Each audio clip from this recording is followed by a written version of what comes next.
The Gopher Coaches Show is presented by Window Concepts and Affinity Plus Federal Credit Union. Now, it's the Gopher Coaches Show with Dawn Plitzuweit and Ben Johnson.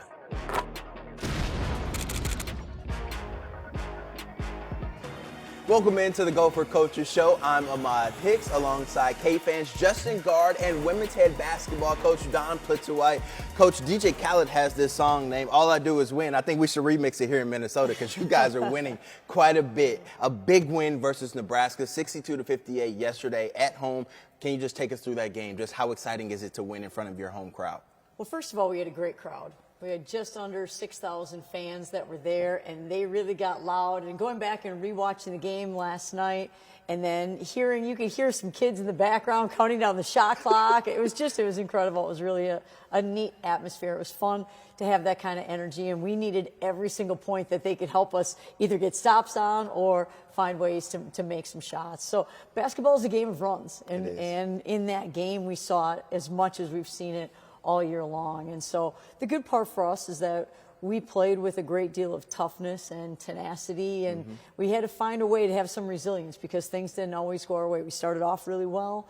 Things didn't go our way for a stretch. There was a 17-0 run that was not in our favor. Then we went on a run and then weathered the storm down the stretch and found a way to pull it out. So Mara Brown and Grace Korhalski against Michigan, I think combined for 33 points. You get a win. They combined for 9 on Sunday against Nebraska. So what does it say about your team that your starting guards, two of your major scorers, can have days like that and you can still pull it out? Well, we were really fortunate to have other players really step up, and that was something that was great to see. I thought our bench gave us the best minutes that we've seen all year long, and that's going to be really important for us moving forward. You know, but the bottom line is we have this phrase, and it's called find a way, and I thought our young ladies did a great job of that yesterday. Does that phrase come from how you grew up on the farm and everything? It absolutely does. That's exactly right. We will not tell those stories today. How about? I remember them, so they're still living in my head. Now I want to go back a step. I want to go back to that Maryland game. That was a back and forth affair, a seesaw effect, I feel like. You guys had it close the entire game, had it within 4 or 6 points in the fourth quarter, but you let it slip away. What did your team learn from that loss?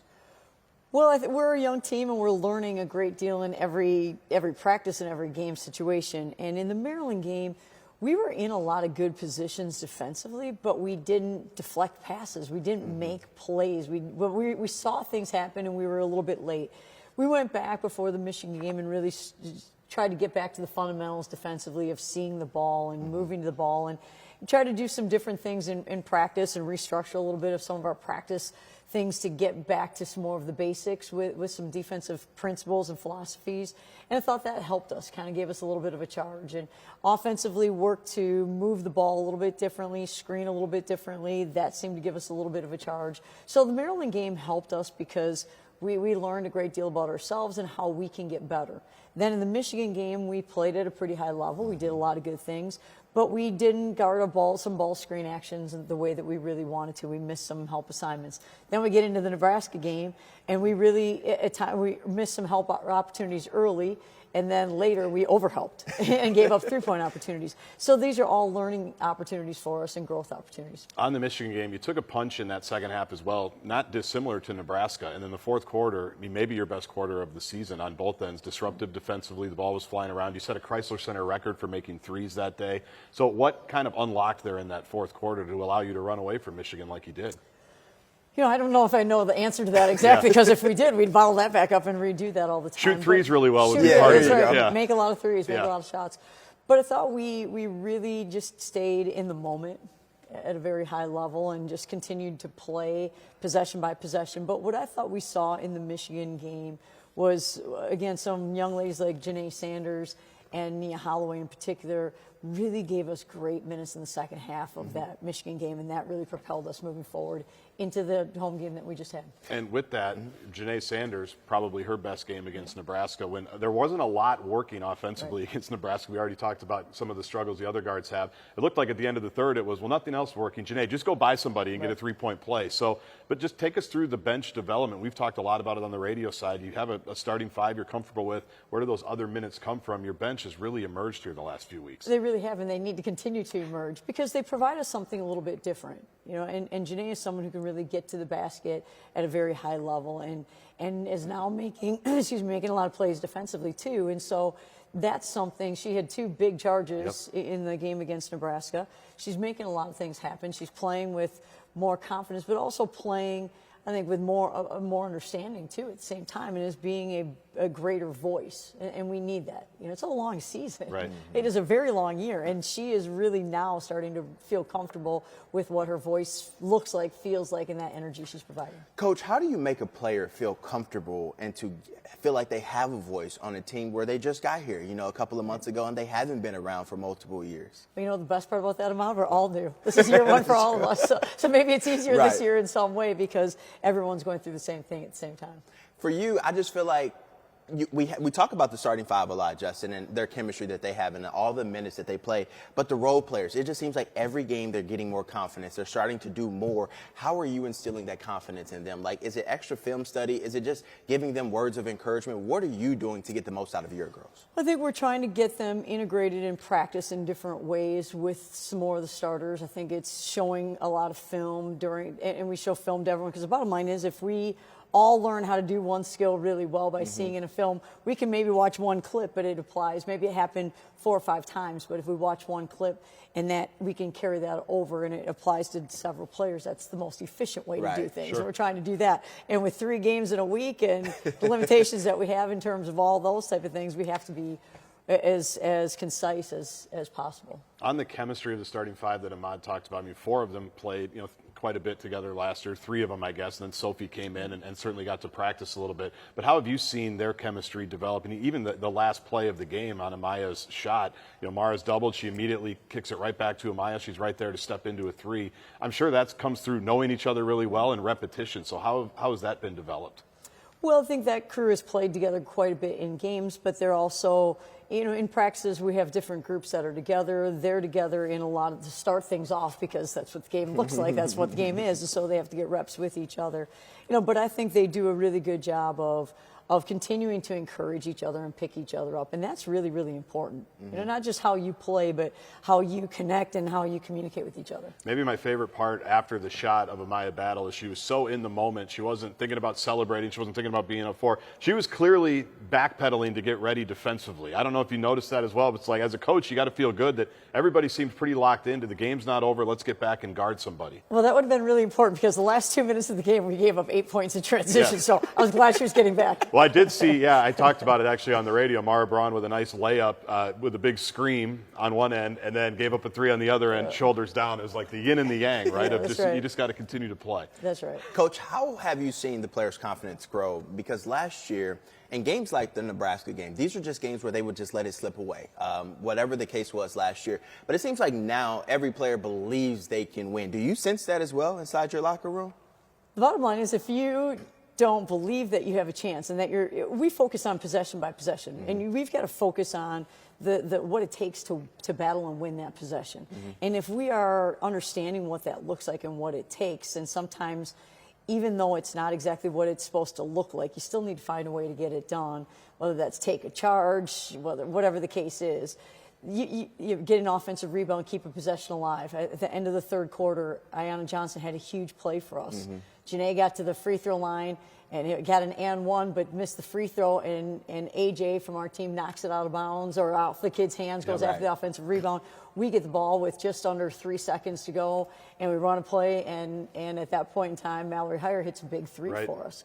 You know, so I think the part that we try to really focus on is how do you battle in that possession, to compete for that possession, and let the results take care of themselves. Right. You know, let that take care of itself, but work for the result of that possession. How unique is it to have a lot of players that I guess can impact the game in so many ways, even if they're not scoring? Like, everybody looks at Mara Braun, and she's the 2nd leading scorer in the Big Ten, give or take 1 or 2, right, averaging 20.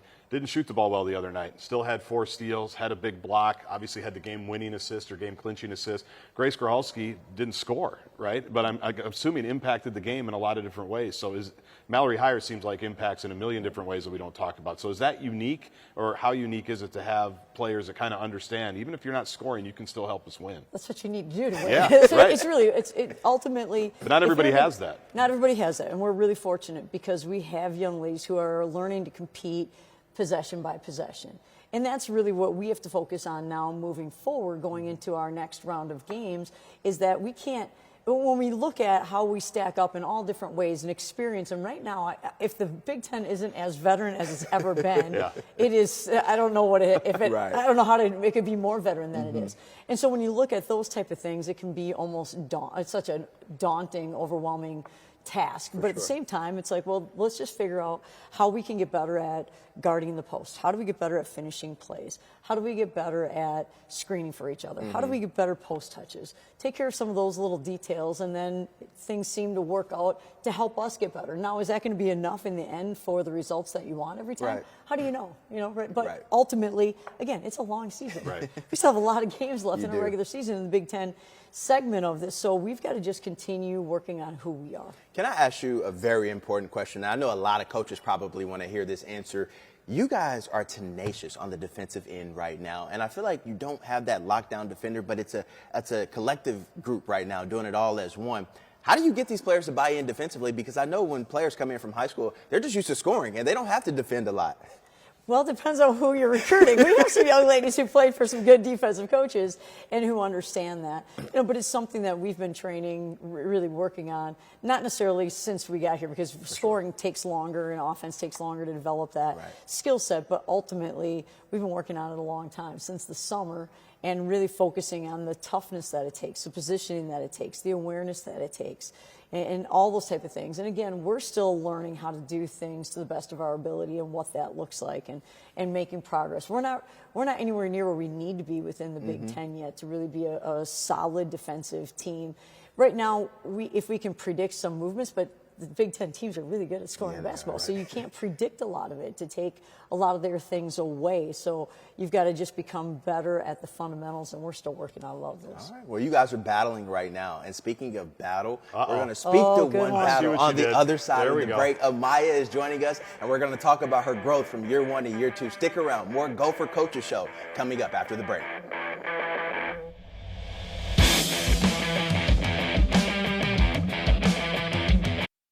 You're watching the Gopher Coaches Show. Yeah, we're rising up. Welcome back to the Gopher Coaches Show. I'm Ahmad Hicks, Justin Gaard, Coach Plitzuweit, and now we have point guard Amaya Battle joining the set. How are you today? Thanks for joining us. Good. Thanks for having me. How are you guys? We're good. We're doing good now that you're in our presence right now. Big game yesterday for you. Big 3 at the end of the game. Let's talk about it. What did it feel like to hit that shot at the end of the game? I'm not going to lie. I wasn't really thinking about what was going on. I kind of just shot it, and that's all there really is to it. And it went in. So what was the reaction like when you got back to the locker room after you heard Coach P talk and you got a chance to check your phone? Well, after, so I hit it, and there's like 8 seconds left. And then everybody was screaming, and I didn't realize we were up, 4? And then we won, and then I was like, oh, that shot was important at the end of the game. And then Kennedy kept hugging me, and she wouldn't let me go. And then we were all just, screaming in the locker room. So, Coach, as a coach, do you like the fact that Amaya seemingly has no idea what's going on at any given moment? I remember the free throws you made at the end of a game saying, I was just singing a song to myself, and that was good. Does that make you feel good? Do you wish you didn't know that, or is it good? Obviously, she knows how to come through in some of these clutch moments. Marty kept asking a lot of questions about how do you get players to do this? How do you get players to do that? We talk about being in that possession in that moment. There you go. There's your answer. She was just playing that possession and see what happens. And music to your ears right now. That's exactly right. So great job. And the precious present. Yes, the precious present. So here's what I was thinking, Amaya, and this is probably why I wasn't shooting it. All the shots that you took this summer, I mean, people might not know, you changed your shot essentially from a year ago, starting in the spring. And I remember talking to Coach Bantam about it in the summer and saying, you're not going to believe Amaya's shot. She keeps doing this. Could you have made that shot a year ago? Or how much work have you put in to get to the moment where you're not thinking about it, you're just firing a 3? Last year, I probably would have been way more hesitant, would not have had as much confidence. And a lot of the work I put in has to do with the people around me, like Donnie P's helped me, the whole staff has helped me, Rachel's helped me, our old managers helped me, family, friends, so many people put time into that shot, and so it just turned out well. What is it about Coach Plitzuweit that instills that confidence in you to take that shot and to thrive in those big game situations? I would say because she gives us room in practice and even in games. You don't want to make mistakes, but she does give us room to make mistakes. But she'll also teach us and sit us down and walk us through what we did wrong, what we need to do. And then for me, that gives me a lot of confidence knowing that I can fail and make mistakes. but she'll always bring us back and explain to me what we did, what we need to do. So are you going to be channeling your inner Steph Curry moving on, shooting a lot more threes and No, stuff? I'll leave that tomorrow. She got that one. So, Coach, you didn't coach Amaya last year, but knowing you, I'm sure you watched every possession that she played over and over and over again. And I'm curious from your perspective, how much do you feel like she's grown from season to season, specifically in just taking care of the ball, running the team? There's a great stat where if you're 3 turnovers or fewer, the Gophers are essentially undefeated. So how has she improved in terms of taking care of the ball year to year? I think her game has just grown exponentially, and I still think she has a great area to grow yet in a lot of different aspects of her game. But you look at where when we started playing in scrimmage scenarios in October to November to December, and now we're in January, and there is no comparison, in my opinion, with how confident she is in terms of attacking and making decisions. And again, I think she can still attack the rim more. I think she can get tighter to the rim. Coaching a little bit right now. I think she can do some more of those things. She can really pull up and shoot. She facilitates for her teammates, but she's learning now that she has to be aggressive to score. And when she is, that creates opportunities for other players. Where I really believe back in March when we started, she was the type of player that was only attacking with the mindset to kick to somebody else. And then teams understood that, and they're well coached and disciplined, and they took that away. Even the players, the practice guys that she practiced against all last year, her own teammates, understood that about her. And so her game is continuing to grow. Then on the defensive end, she asks questions all the time about, well, when should I do this? And why should I do that? Or, oh, that does make sense. I should make that adjustment. So her defensive game is continuing to grow too. Oh, that's great to hear, Maya. I'm sure you love hearing that, don't you? Yeah, that was so nice, Donnie. Now, a question I want to ask for you is about this chemistry that you have with your roommates, Holloway, Mara Braun, Mallory Heyer. What is it like, just you guys coming back, deciding to come back as a core, and then just growing from year 1 to year 2? What's it like playing with them, and where do you think where you guys can go? It's so much fun. I mean, we all started playing against each other in like high school and AAU, so we kind of knew each other. Then we all committed here, and we all became super close our freshman summer when we came. And then we've just grown, and I think the chemistry and the bond that we have off the court definitely shows on the court. Like, I can always find Mara. I always know Nia's going to be there in the 50-50 ball, getting a steal, getting a jump ball. And Dal loves to cut, and I love to pass, so that works too. Everyone knows you guys as exceptional basketball players. What's one funny story you can tell us about having your roommates around all the time? That's something you guys probably laugh at that no one else knows about. Before the Penn State game last year, when we went into like double overtime and we won, we went to eat breakfast at Tony's, which is what we do if we have a later game. And then before, we were like making TikToks in Dally's room. Like, we were nowhere locked in to play basketball. We were making TikToks in the room, and then we come out and we beat Penn State in double OT, and we're like, oh wow, that was hilarious. So that's probably one of my favorite memories with them. TikTok still going this year? No, we kind of cut it out a little bit, but we do still make some on the occasion. All right. What's the biggest benefit of playing with Mara Braun and just everyone else on this team? I think playing well with Mara, she's a great shooter, but she also can do much more on the floor than just score and shoot, and I think that doesn't get highlighted as much. Like, yesterday she didn't have the greatest shooting game, but she still had 5 or 4 rebounds, a bunch of steals, and some assists too, so that's super good. And then just with my teammates, we all just bring something unique to the table, and I think that's what makes us special. And I really like how we each rely on that unique thing that we each all bring. Okay, well, big things in store for the Gopher women's basketball team. Amaya Battle, thank you for joining us, and good luck the rest of the season. Thank you. All right, when we come back, we're going to talk about the upcoming games the Gophers have in the Indiana contest, plus Coach P's favorite songs from the 80s and 90s. Stick around. You don't want to miss that. What? Maya might stay now. You know? What's the answer to that?